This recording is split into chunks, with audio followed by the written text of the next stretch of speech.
We don't hit home runs on this podcast. We work station to station. I'm back with my battery mate, as always, Dustin, and we're going to be talking about the recent weekend series at home versus the Colorado Rockies. Another series win for the Jays. Dustin, do you want to give me some just quick thoughts before we kind of go into what happened? Not a super interesting series. I mean, I think there was a little bit of an expectation of a series win here, and just hoping to get back up to 500. All in all, it's good, but we need to keep it going. All right, so let's go into the rundown. The Jays lose 12-4 Friday night. They win 5-3 on Saturday afternoon and shut out the Rockies and win 5-0 on Sunday. Dustin, the first thing that I think I want to talk about is Kevin Gausman. But I did want to say my feeling after that first game loss versus the Rockies was not good. I don't know what it was, but losing to a team worse than you, I guess perceived to be worse than you, I should probably say, was not a good feeling. Kevin Gausman didn't look good, and everything just didn't start off the weekend well. Where are we at with Kevin Gausman? Like, are we worried yet? Like, tell me a bit about your thoughts. Yeah, I mean, I think first of all, I think you're right. It's always sort of tough to lose against somebody you think that you should win every game against. But the reality is these are major league teams. They can put up a W every once in a while. No team goes 160 or 0-162. So they're going to win against somebody, and it's just Gosman had a rough night. I mean, that's pretty much the story of this game. Another rough night from him, so that's two in a row. I honestly, I mean, look, it's Gosman. I feel like he had a really short spring. He's not, the first game was cold. I don't know how much I buy that excuse all that much, but I guess it's possible. This one, there's no excuse. You're in the dome. It was a nice day, reasonably. So I think he's just trying to gear it up. This is, essentially his third start of the year. Normally, this would have been, still a spring training start, and he would have been, forgiven for being off his game a little bit. The velocity was up a little bit, so I think my worry meter is kind of in the light yellow. I mean, it's not getting there yet, but you know, I got to see better more from him next time. He did give up 6 runs in his last two starts. The start where I guess, I don't know if he blamed the cold or everyone kind of just assumed it was the cold and his velocity down. That was actually his second start in New York. He did win his first start in Tampa Bay and looked pretty decent. But I did note, preparing for this episode, he hasn't actually thrown 80 pitches in a start yet. Buck was saying on the broadcast that Gosman wants to be at 75, or somewhere between 75 and 100, by the end of spring, right? So I mean, if you kind of think about it, this is his like fourth competitive start, or well, no, his third.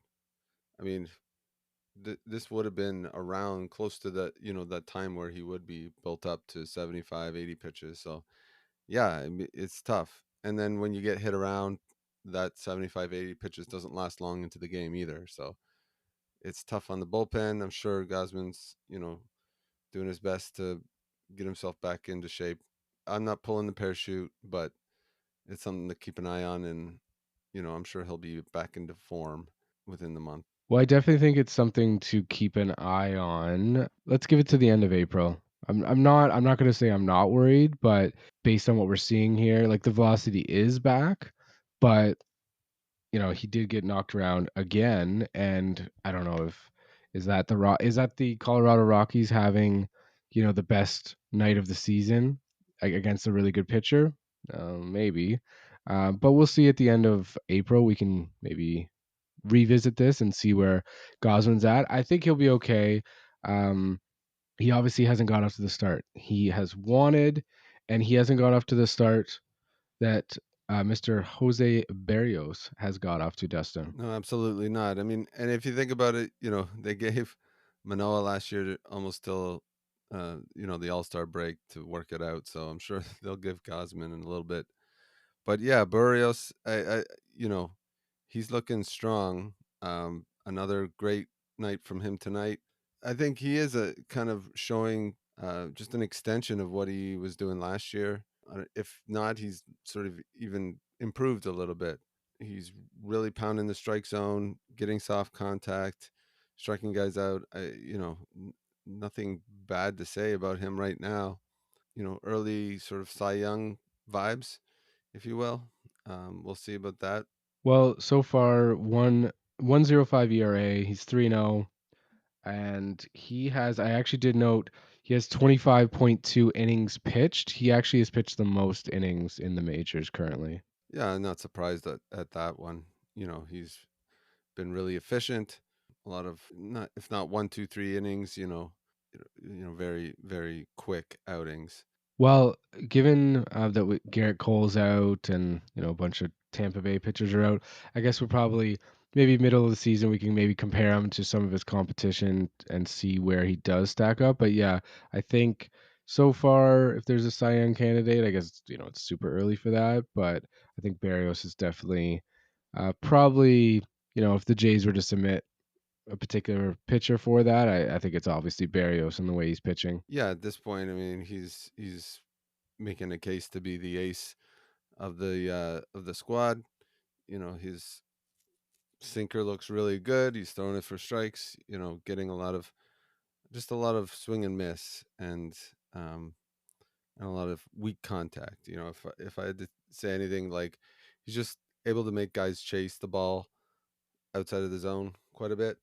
Um, and it's just yeah, that leads to when they can get the bat on the ball, it's a weak grounder, and when they can't, it's a swing and a miss. So that's super effective for him. Speaking of swing and miss, Dustin, uh, Jimmy Garcia, do we think that he could possibly maybe be in the conversation for the closer role for the rest of the year, depending on how Romano comes back from his injury? Well, if I remember when we talked about this, who was going to be the closer when Romano's out, I said that I thought Yimi was going to get the shot, and you know he's been given some opportunities and he's taken advantage of it. Yeah, he was just lights out.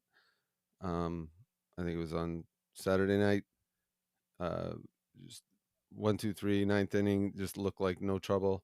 Yeah, he's been super strong. This bullpen's been impressive, in general.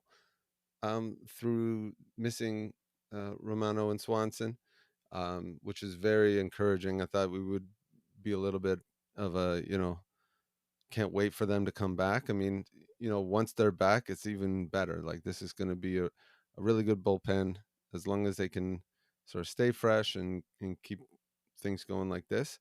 I don't think we're going to have to worry about the bullpen all that much this year. Between us two, you did pick Jimmy Garcia's closer. I went with Chad Green. I bring up the kind of the closer going forward role as Kreger, friend of the show, texted me earlier and basically said, "Hey, here's Krager's hot take. Jimmy Garcia, rest of the season. Romano's got to earn it back." And I have a hard time arguing that one, to be honest. And I was pretty comfortable with my Chad Green pick a few weeks ago when the season started. But I think after his showing Saturday night, or I guess Saturday afternoon, running with Jimmy Garcia going forward, I think has got to be in John Schneider's plans, and just the way, just the performance itself. And I don't know, I'm not a big supporter of the kind of closer by committee, and I think Jimmy Garcia could really take this and run with it. Yeah, I think Krager's got a decent point there.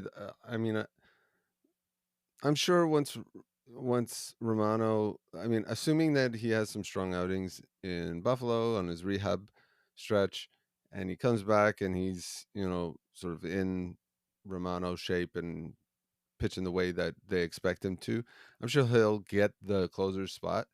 But there's no doubt that this team wants to win this year. There's a lot of we've talked about it in terms of playing the hot hand and that kind of thing. So I have little doubt that if Romano, struggled at all, that they wouldn't be afraid to throw Yimi Garcia in there, to close it out more often than not, and slowly over over the season, move him into the closer's role. But I don't know if I necessarily buy the Romano has to earn it. I think Romano's earned that spot through, consistent performance over the last, 2 3 years. So I feel like they're gonna get him in there when he's ready. But maybe he's not ready. Maybe he's just not effective, and he's just doesn't have the velocity or whatever the case may be. And they slowly bring him up and throw him in the seventh, eighth for a little while.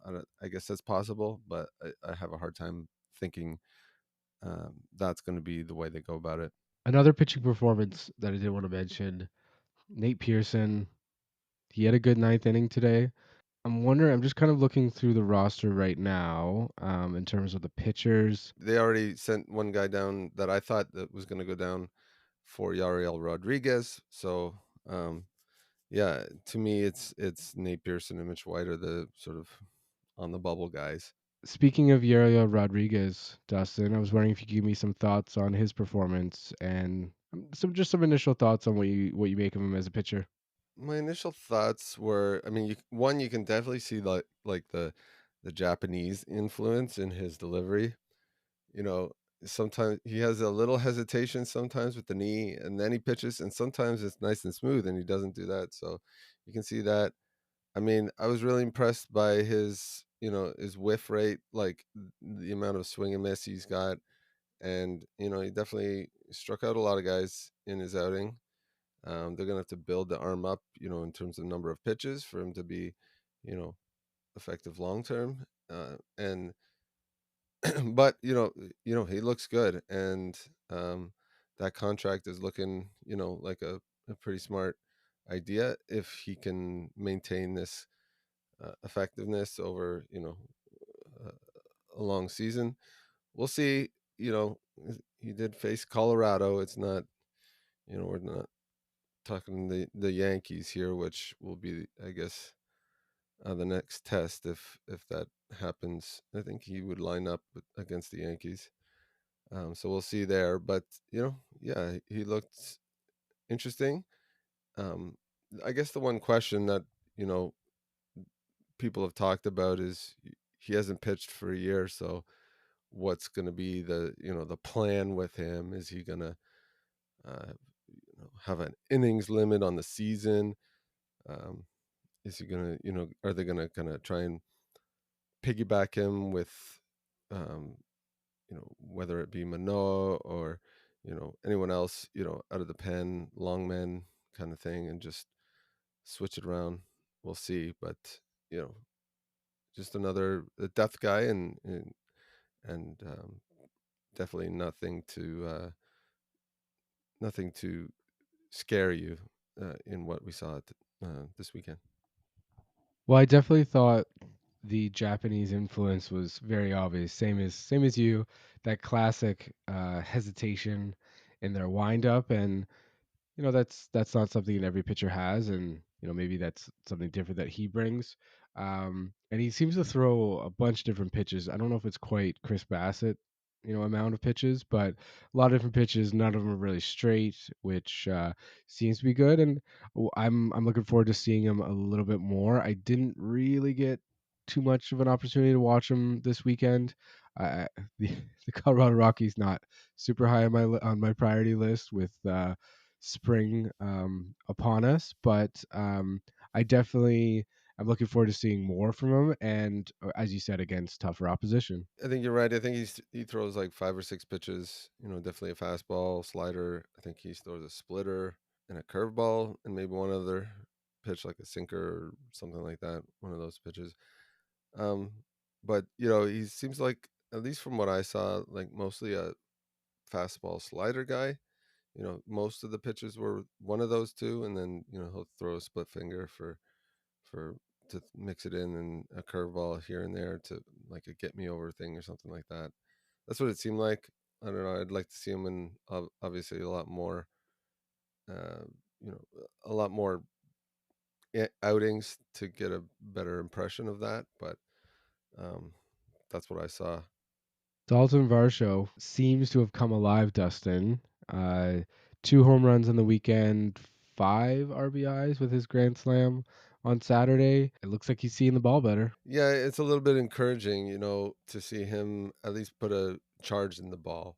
He didn't have a whole lot else this weekend. He didn't play today, being Sunday, with the lefty on. But yeah, it's a little bit of a inkling and a little bit of a sort of a peek into what I think Dalton Varsho could do if he would just stop, tinkering around and figure something out, because there's definitely promise there with his bat, and it's just great to see him have some success, and hopefully that'll build some confidence, and he can um, contribute to this team in the way that they thought he would when they brought him in. Well, in our last episode, Rob and I discussed Kevin Kiermaier versus Dalton Varsho, as we kind of felt you got to pretty much pick one or the other right now because they were not hitting very well. My pick was obviously Dalton Varsho. Rob agreed with me, and it seems like when given the opportunity, he can get a hold of a ball and a couple home runs. The home run, or I guess the grand slam on Saturday, was essentially a game winning swing. So I'm looking forward to seeing him against the Yankees this week. I think it's probably a bit better kind of litmus test to see, if he continues against another, top AL East opponent, and we'll see what happens going forward. I like Dalton Varsho. I always have. I unfortunately feel like he's going to be in the shadow of that trade, possibly his entire Blue Jays career, but promising signs. I would agree, Dustin. The trade is always going to be looming in the back, but I think that the further we get away from that, the less that'll matter. I know, especially whenever one of those guys or both of those guys are having success over in Arizona. Um, there's tweets and wringing hands about it, but the further you get away from it, the better it'll look. I think, um, in terms of just the mix of guys that we were able to bring in because of that trade. Just trading away some depth and bringing in his defense, and hopefully again, if he can figure it out and can be the guy that they thought he would be, the guy that he showed a little glimpses of in Arizona in the past, then it'll be a lot easier to forget about that trade. Also off to a promising start, Justin Turner, the ageless wonder, is essentially leading the Jays in every offensive category. Yeah, and he's the MVP right now. He's hitting 350 batting average. He's got a 1.035 OPS. Um, you know, he's just the RBI machine as well. Like that's one of the things that he's seems to have added to this team, is like not only does he hit well, but he hits well like when it matters. I think he's responsible for almost all of the runs here today on Sunday, if not like 90% of them. He's just a breath of fresh air from an offensive point of view, and hopefully some of that's rubbing off on the guys down the line. I went through his offensive stats, and the only thing he's second in is walks. He has 8, and I think the leader on the team has 9. So he's really just crushing it and looking like a good signing. And definitely, I think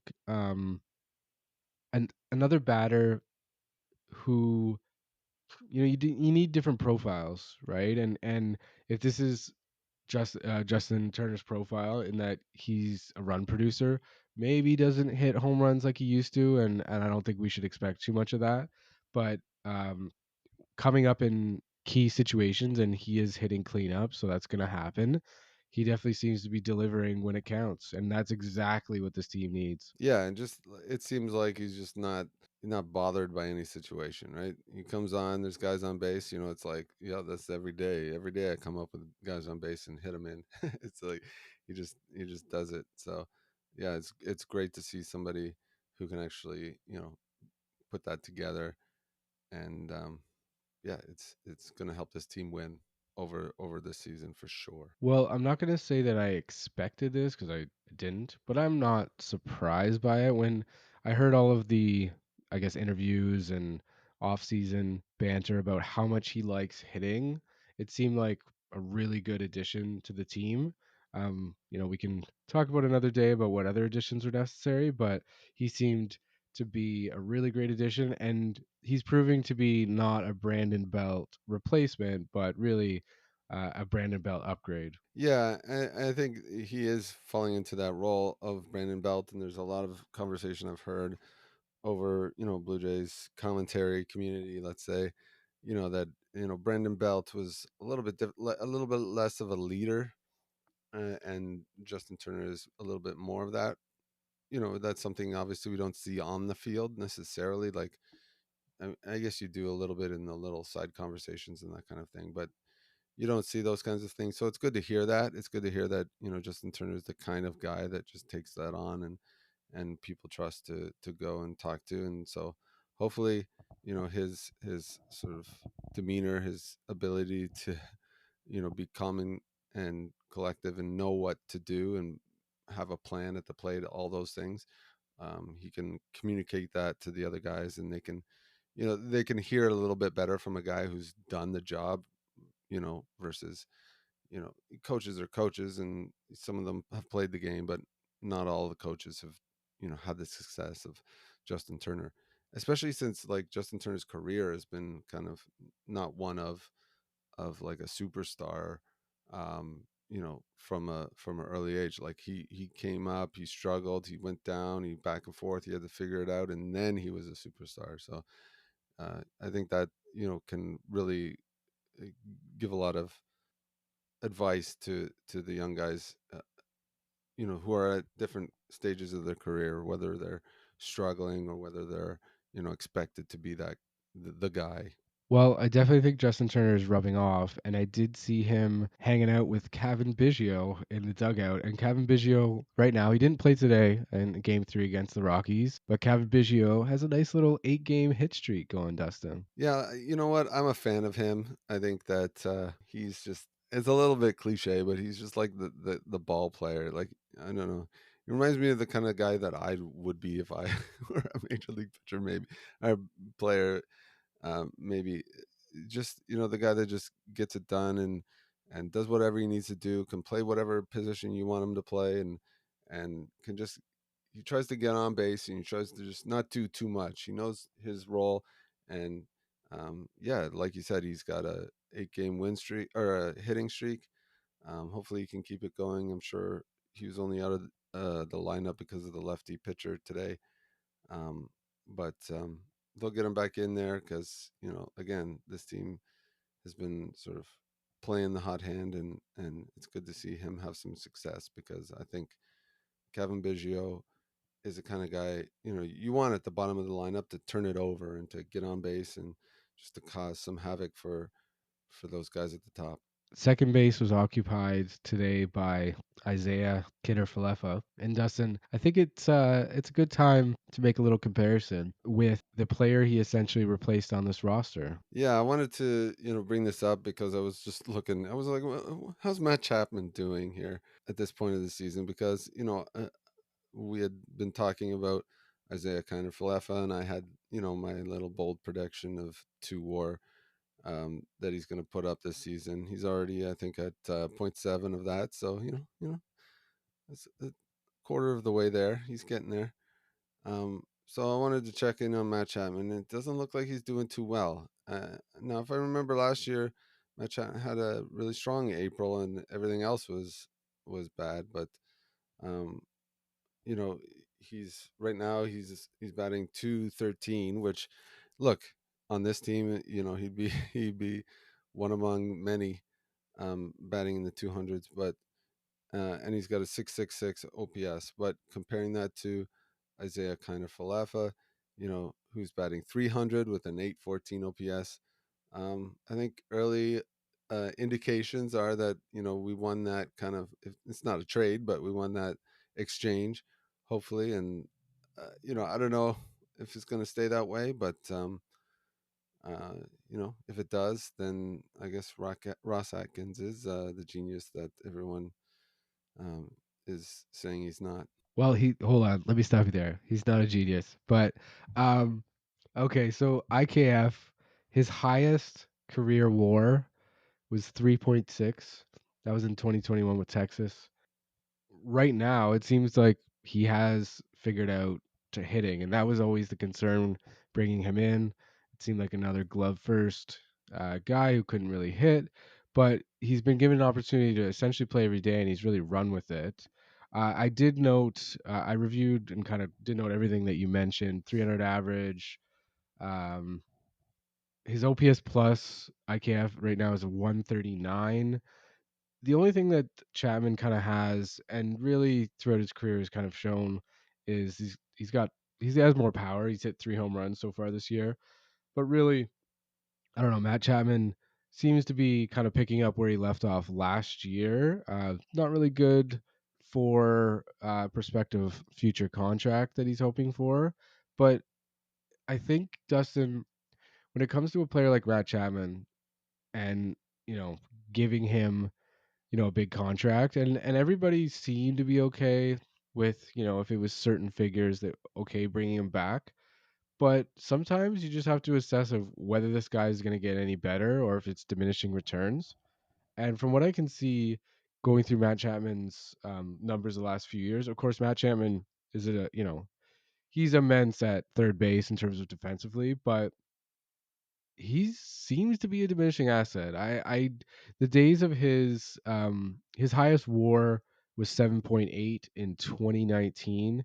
He also had a 7.6 in 2018. Like he is a long way from that, and I think that he hit what 25 maybe, and I think in 2019 I think like 34 homers. So I don't really see him. I don't see this player getting back to that, and I think the Jays definitely made a good move moving on from him, and not paying him some absurd contract that he was looking for. The one thing I do note though, Dustin, nobody, we can talk about how, when certain Arizona players look good, how tweets and, Craig are texting me today about that very issue. But who's not talk nobody's talking about? Nobody's talking about Matt Chapman, because last year was probably the most frustrating year watching Matt Chapman, either to look at third strikes down the middle, like swinging, like constantly striking out. He strikes out a lot.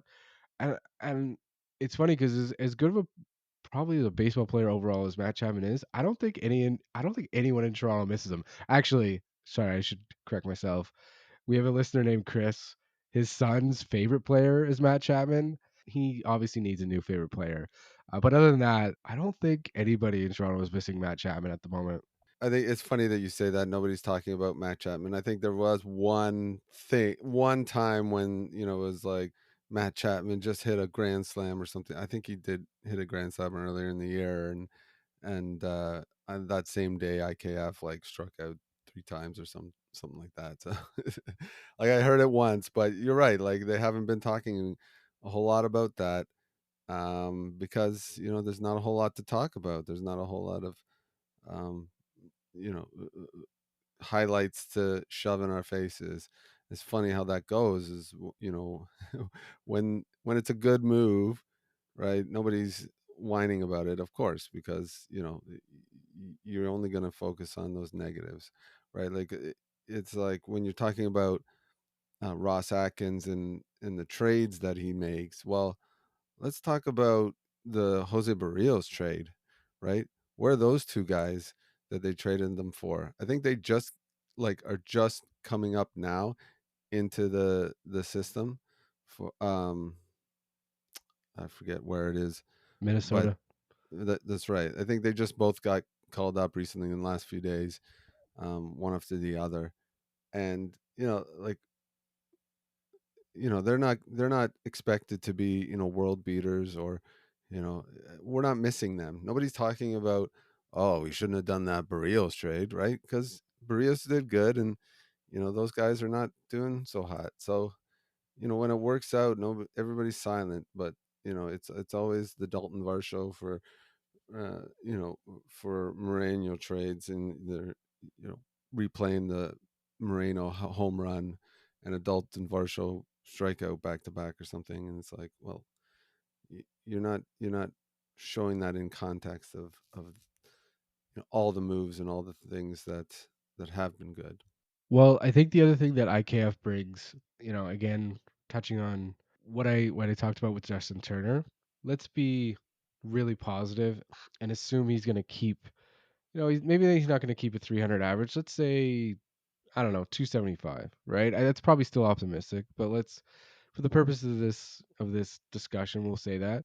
Right now, what he's offering is something different, right? So, we were, guys that are just going to stand in and swing for the fences.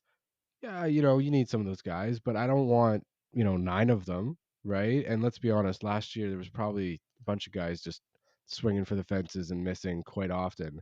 And so I think right now, if he continues at what he's doing, I think he's going to bring something else to the bottom of that order, decent on base percentage, right now making good contact, and just generally being productive. And if that's what it turns out to be, I would definitely, this is definitely a move that looks to be positive. Is it going to be enough in the whole scale of things? Well, I think it's going to depend on a few other players that are seemingly not really performing very well. But right now, definitely IKF's looking good. Yeah, and the other thing is, like, his fielding isn't really a steep drop off of Matt Chapman. And that's the other thing. Not at all. The value that Matt Chapman brought was, that great defense. So we'll see.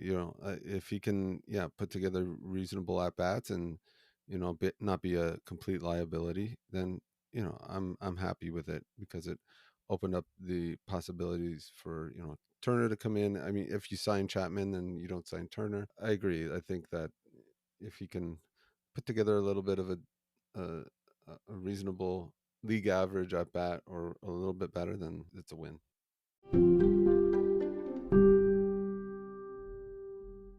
All right, so the Jays are now 8-8, 500.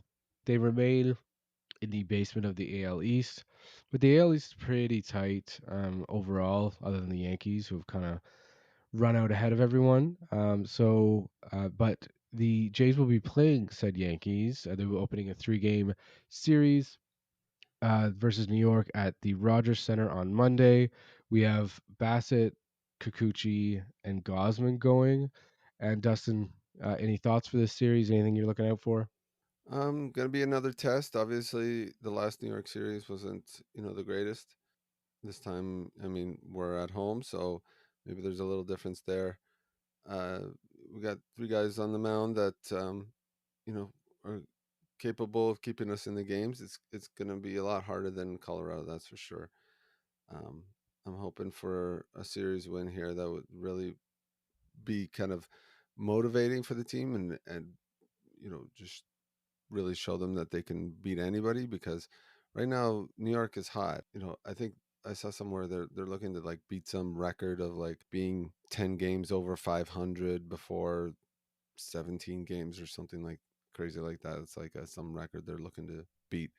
So let's make sure that doesn't happen. We discussed when the New York series happened that although the Jays did not look good, we felt that the Yankees were actually beatable.